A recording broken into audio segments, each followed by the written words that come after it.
Hi guys, ইংরেজিতে basic question গুলো কিভাবে করা যায় এবং কিভাবে সেই কোশ্চেন গুলোর স্মার্টলি আনসার দেওয়া যায় সেটাই এই ভিডিওতে শেখার চেষ্টা করব। যদি ভিডিওটি আপনাদের ভালো লাগে তাহলে অবশ্যই লাইক, কমেন্ট এবং শেয়ার করতে ভুলবেন না। Let's get started.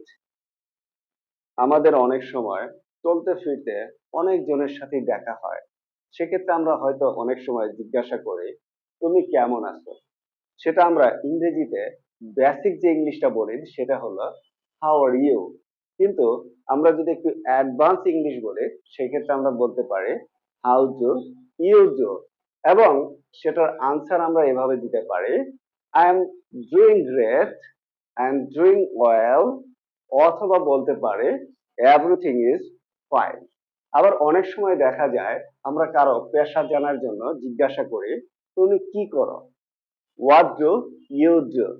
এক্ষেত্রে আমরা কিন্তু এখানে আমাদের যে পেশাটা কি সেটা কিন্তু আমরা এখানে আনসারে বলবো। যেমন বলতে পারি, যদি আমি স্টুডেন্ট হয়ে থাকি তাহলে বলতে পারি আমি স্টুডেন্ট। আর যদি আমি চাকরিজীবী হয়ে থাকি তাহলে আমি বলতে পারি আমা সার্ভিসম্যান। নেক্সট সেন্টেন্স, এটা কি? What's this or what is this?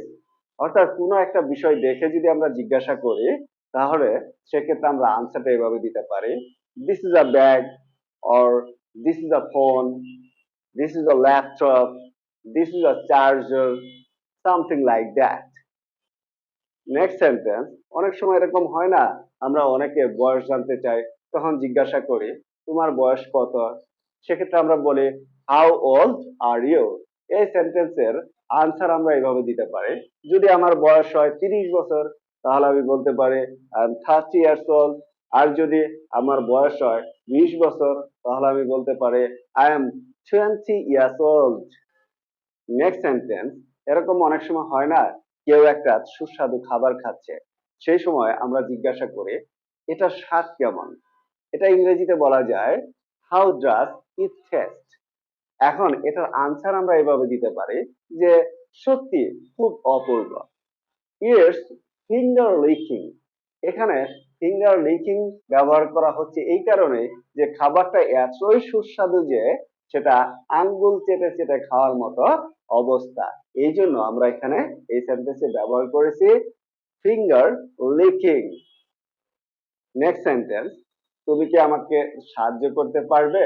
এখানে খেয়াল করো, পারবে অর্থাৎ সামর্থ্য কথাটা এখানে মেনশন করা হয়েছে।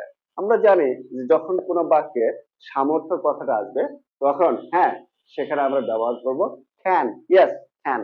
অর্থাৎ আমরা ক্যান দিয়ে বাক্যটি শুরু করব। তাহলে তুমি কি আমাকে সাহায্য করতে পারবে? Can you help me? Answer আমরা এভাবে দিতে পারি হ্যাঁ, যে কোনো সময়। Yes, any time. Next sentence, অনেক সময় এরকম হয় না যে আমরা কারো মুখের দিকে তাকিয়ে বলি তোমার মনে কি চলছে? আমরা এখানে বেসিক যে সেন্টেন্সটা ব্যবহার করি সেটি হলো what are you thinking. But advance একটু আমরা শেখার চেষ্টা করি, সেক্ষেত্রে আমরা সেন্টেন্সটা ব্যবহার করব হোয়াটস অন ইউর মাইন্ড, অর্থাৎ তোমার মনে কি চলছে। সেক্ষেত্রে আমরা আনসারটা এভাবে দিতে পারি আমি কিছু স্থির করতে পারছি না।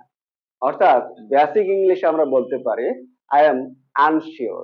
আর অ্যাডভান্স ইংলিশে আমরা বলতে পারি I am sitting on the fence. তোমরা যদি এইভাবে আনসার এবং কোশ্চেন দুটোই একসাথে শিখো তাহলে কিন্তু যখন তোমাদের কেউ কোশ্চেন করবে তোমরা কিন্তু খুব সহজেই সেটার আনসার দিতে পারবে। তো ভিডিওটি কেমন লাগলো সেটা অবশ্যই তোমরা লাইক, কমেন্ট এবং শেয়ারের মাধ্যমে জানিয়ে দেবে। So that's the end of that video. Thanks for watching this video. See you later on another topic. Until then, stay well and healthy. Goodbye.